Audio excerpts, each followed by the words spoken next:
Utrilla, Honorary Consul of Peru to Utah. Mr. Utrilla was born and raised in Lima, Peru, and studied international business before coming to the United States in 1994, where it was in Peru that he faced an uncertain future of political unrest and terrorism. After only 1 year in the U.S., David polished his language skills and founded U.S. Translation Company, a successful language services firm. David's strong sense of community and the desire to give back have led him to his current volunteer position as Honorary Consul to Peru in Utah. David's paper is entitled Common Challenges of Women in Peru and Utah, and how Peruvian women have overcome them, and how to apply their resourceful principles in the United States. David.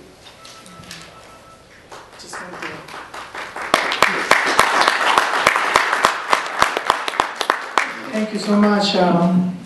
This is a wonderful opportunity for me to do this presentation, and this is probably the best venue where you can have this type of event. As I was doing some research to put together this presentation, everything that I was reading historically and what we are happening right now, it shows that one of the main reasons why the women are becoming more, having more power and being more independent and more self-sufficient is because of education.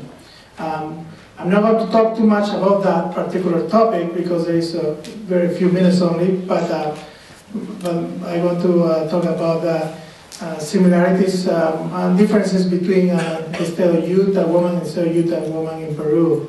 Little background on me, I am the fifth of 8 children, and my 4 older sisters are of course women. So, and then there was a big break between me and my next sibling. So I did learn from a very early age who is in charge. So my sisters were very powerful women, and even at my company, I have surrounded myself by women. The leadership of my company is a woman too.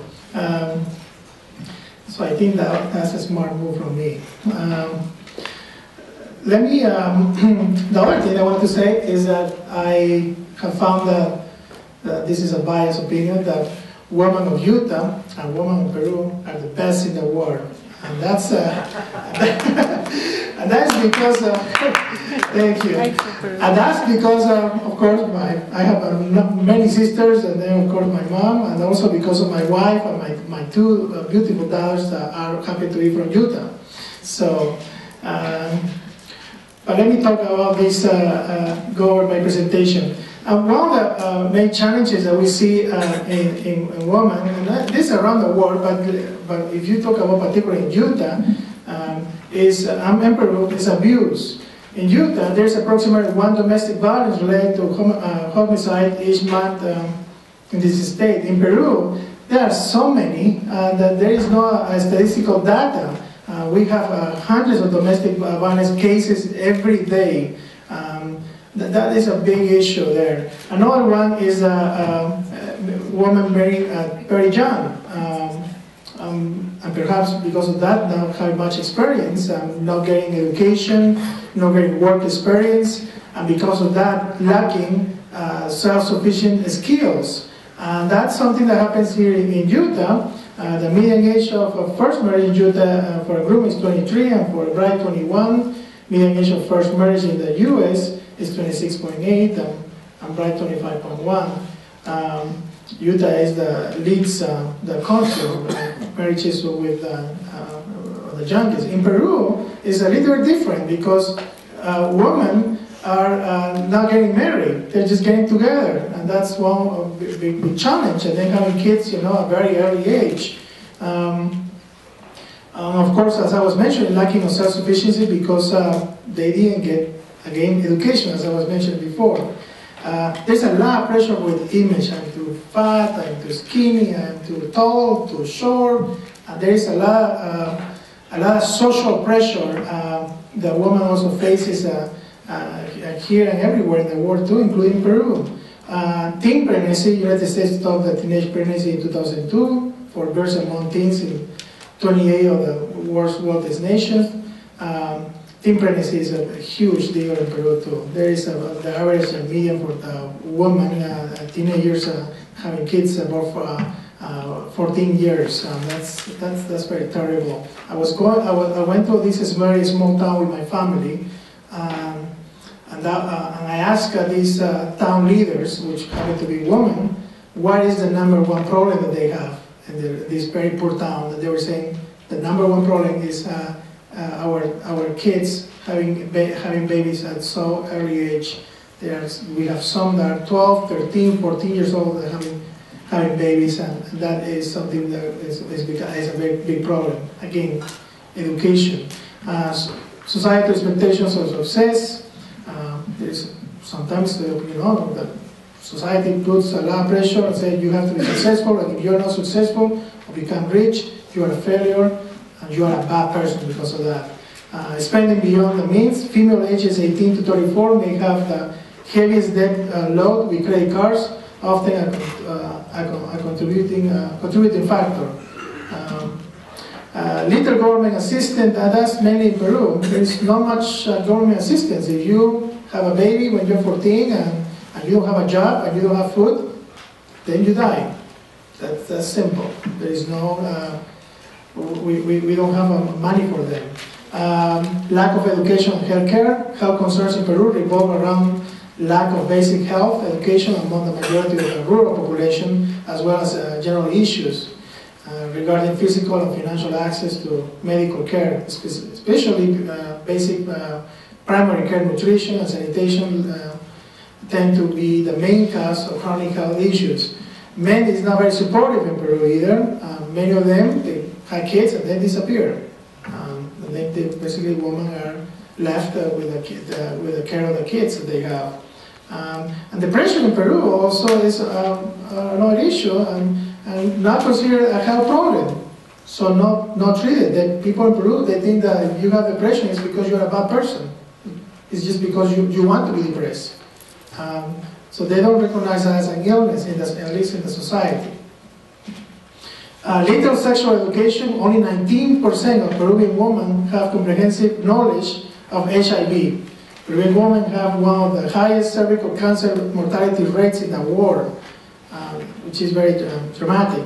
Extreme poverty. Between 2008 and 2009, poverty rose from 69 to 70.3%.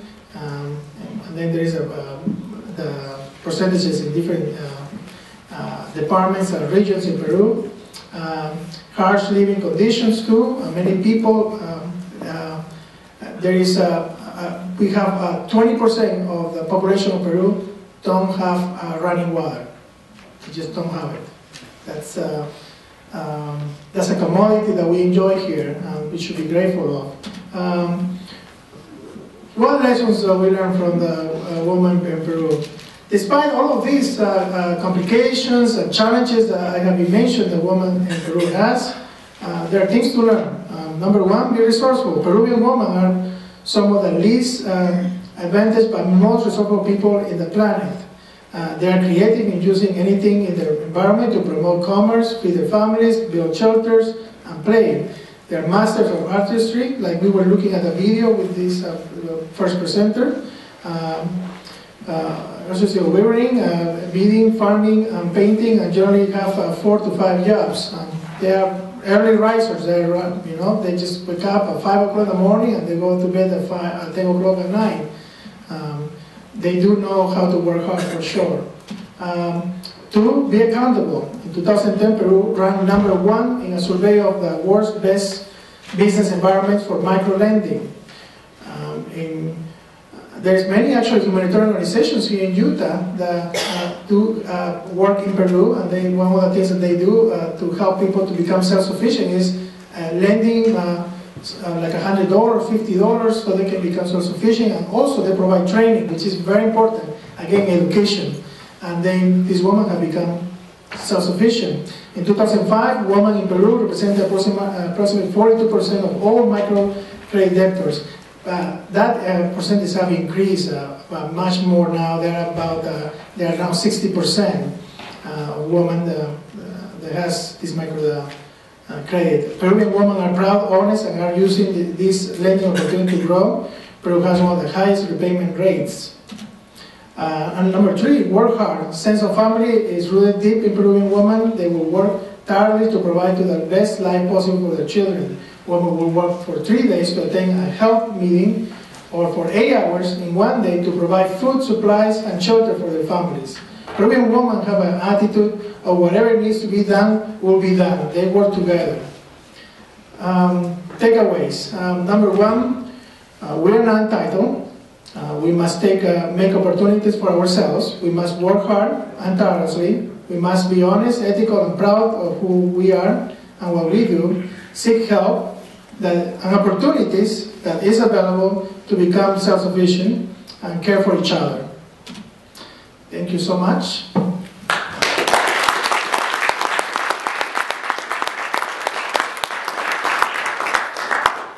And fourth presenter this afternoon is Dr. Valdemar Lago, Honorary Consul.